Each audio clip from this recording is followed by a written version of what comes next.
Yeah. Hello, how y'all doing this morning? My name is Wally Adams, aka Black Wally. But I just want to say that I'm truly blessed. I also want to say that this man has been with me for 8 years now. And you know, it's been definitely a blessing to me to have God, to have him come into my life and be with me for such a long time. And I want to also start off by saying why I wanted a mentor. At the time I wanted a mentor, I think I was 16 years old. I wanted a mentor because I just seen it as a way to get help with my schoolwork. Also, I seen it as a way to perform better academically in school. Also, I seen it as a way out of the trouble that I was getting into and a program that I was in when I was 16 years old. And I think that when I was 16 years old, you know, that was my goal then, but now my goal is totally different than what I was at 16 years old, why I want my mentor. Go ahead. Well, why did I want to be a mentor? Because when I was 16 years old, I needed a mentor. And I got him at my Methodist Church in Belle Plaine, Iowa, in the United Methodist Youth Fellowship. And he came, his name was Chuck Manette. And he came, he was a college student, and he was somebody I could look up to and I could talk to and I could reason with and learn from. And about 2 years ago, I saw Chuck Manette again in a business meeting in New York, and I walked up to him and I said, "Did you teach Sunday school in Belle Plaine, Iowa 50 years ago?" And he said, "Yes, I did." And I said, "You were my mentor." And we talked and we had lunch together, and you know what? He passed away 6 months later. And the Lord let me thank him.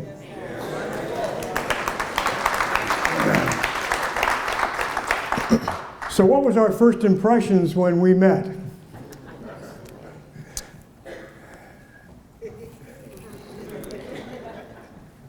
I felt so awkward and misplaced because of our different race and age group. But yet we had one thing in common, it was our names. A million things were going through my head then. Like, how could I adapt to this guy? How can we just so happen to have the same name? How can I interact with this geeky, smart-looking white guy?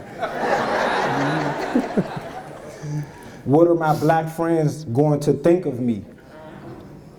While those questions were going through my head, my first impression of him was a good impression. Because for one, he was on time, and he gave a very firm handshake for an older white guy. He looked at me in the eyes when he spoke to me, and he spoke with confidence. And those are all the characteristics that I look for when I meet a male I don't know. Because those things show what type of man you are. And it determines if I will respect you or not. Had he not done those things, I don't think I would have taken this guy serious at all. But I must say, he passed the test with flying colors. So think about me coming into this mentoring program with all these young African American or Hispanic males around me. I'd come into the room, the voices would stop, they'd focus on me, there'd be laughter. My mentee would say, "I don't care about them, let's get out of here. I want to do some work." And so the first time I met Wally, I knew it was special. This was a surprise, and Don Lowe, our former minister at our church, now running the mentoring program, says, "Wally, I want you to meet Wally." Folks, I've hardly met anybody on the East Coast named Wally. And so I said to him, "Do you have any friends named Wally?" And he says, "No." I said, you know anybody named Wally? He said, well, there's a rapper, but I guess that's Wally. So one of the things I learned early on was about trust. You know, you can't build any relationship without trust. That's right. And the Lord was really helping us here. And so Wally said to me one day, I don't trust anybody. That's just the way it is. Wally, why was that? It was many reasons then why I said that, and I must say that since then, my trust has changed a whole lot, especially with him. But the reasons then was because I had so many ups and downs as an adolescent and going through so many things, not having my parents around, my mom, my dad, different group homes, different foster homes, youth centers, going through different things in school, failing in school, and also getting into a lot of trouble too. So I must say that then my trust was off because I've never had anyone to be there for me. I had never had anyone to, when I was falling, to pick me up when I fell. I never had anyone to say, when it's time to do your work, hey, let me help you, or you need this, or you need that, or I never had anyone to be there for me at all. It was just strangers that was coming and going into my life that made me feel the way I felt. So when I met him, you know, it was still the same feeling. But after a while of repetitive seeing him a lot, after a while of him showing up when he said he was going to show up, after a while of, you know, us going through downs, after a while of us having our ups, after a while of us coming close to saying, you know, this is it, we're going to split parts. After a lot, it's definitely built my trust with him to a point, and I don't think he knows this, and I tell him all the time. I tell him all the time, like, I look at him as my dad.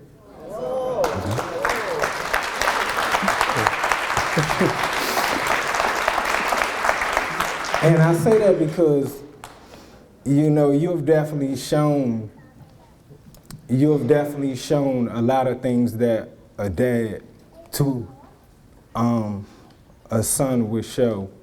And you've definitely been there through the times where I didn't have anybody else, so.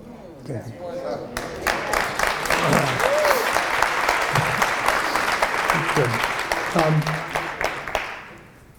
One way we built trust was being consistent, carrying out our promises.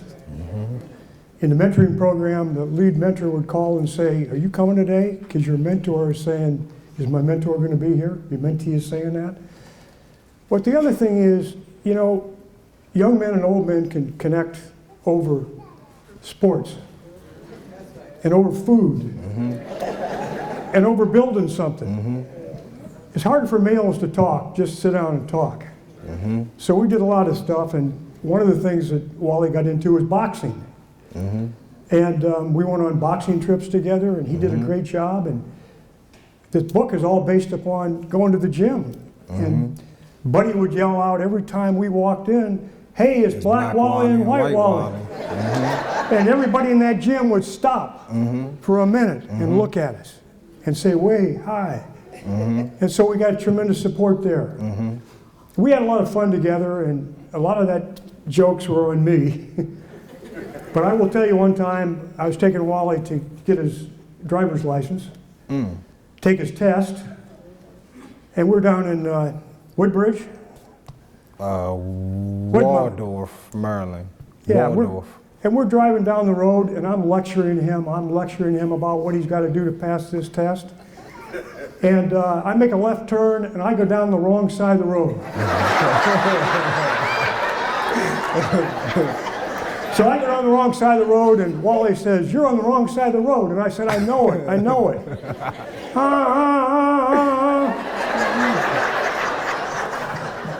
Pull off.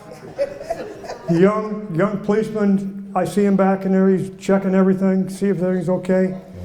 He comes up to the car and he says, "Sir, you just went down the wrong side of the road." And I said, "I know it, officer, I'm sorry. I won't do it again." And he said, "Where are you going?" And I said, I'm taking him down to get his driver's test." And you know what? This is the first time I got out of a ticket, because that officer started to smile and he says, "Sir, go on. Don't do it again." Now, we're going to wrap this up by saying quickly what we got from God on this. Can I tell my side of the story first? Yeah, well, I think they're going to get that. His story was the made-up version of how everything went. I'm going to tell the real side of the story. When we went down we made the left when we went down the road or whatever, and you know, we seen the police get behind us. He was super nervous and scared. I'm like, calm down. I mean, it's gonna be okay. He's like, "Oh, we're going on the wrong side of the road." He's like, "Oh, we're gonna get a ticket. I gotta get off this side of the road." I'm like, "Calm down." I'm like, "It's gonna be okay." I'm like, he's gonna look past this. He's not gonna give us a ticket. It's a coincidence that we're going to the DMV. So, I mean, he pulls us over. He's like, "Well, you know you're going down the wrong side of the road." He's like, "Oh, yeah, I am going down the wrong side of the road." So, in my mind, I'm super calm. I'm like, it's nothing gonna happen. He's gonna let us go. We're like 30 seconds from the MVA. So he's like, where are you going? You're like, "We going to the MVA." He's like, he looks at me, and I'm like, "Yeah, we're going to the MVA around the corner." And he's like, "Go ahead and get out of here," and he let us go. Okay. But I wanna say that what I received from God out of this, I received a lot. I received blessings. I received wisdom. You know, I received blessings in disguise, because he definitely was a blessing in disguise to me. You know, I received guidance. I received, let's see, what else did I receive? I mean, I gotta say that overall, I've received a lot from God. I received a whole lot from God, and I think that at the time, me unconsciously, when I was 16, unconsciously consenting to having a mentor was, you know, I didn't think this would be an outcome like this, but it just goes to show you how God works, and definitely. I want to say that what I received from God was a lot of love from a lot of people because of what I was doing. Reverend Terry from my church is here. Yes, he's out. And my church members are here. They've been so supportive. My wife Jean's right down here. She's been so supportive. And Wally's 2 daughters are right down here, right there and supportive. And what I want to say is that one day I said to Wally when I was feeling a little bit mad, "Wally, you know I'm doing this for you?" And he said, "Yes." I said, "Why?" He said, "Because you want me to do better. You want me to graduate from high school and do better than I would do." And I said, "Are you going to help somebody else someday?" And Wally looked at me and he said, "Yes, I'm going to help you." And I knew when I heard that, that was God speaking to me. And I don't know what the future is, but I could say right then, God had already given me that love through Wally. Thank you very much. Thank you.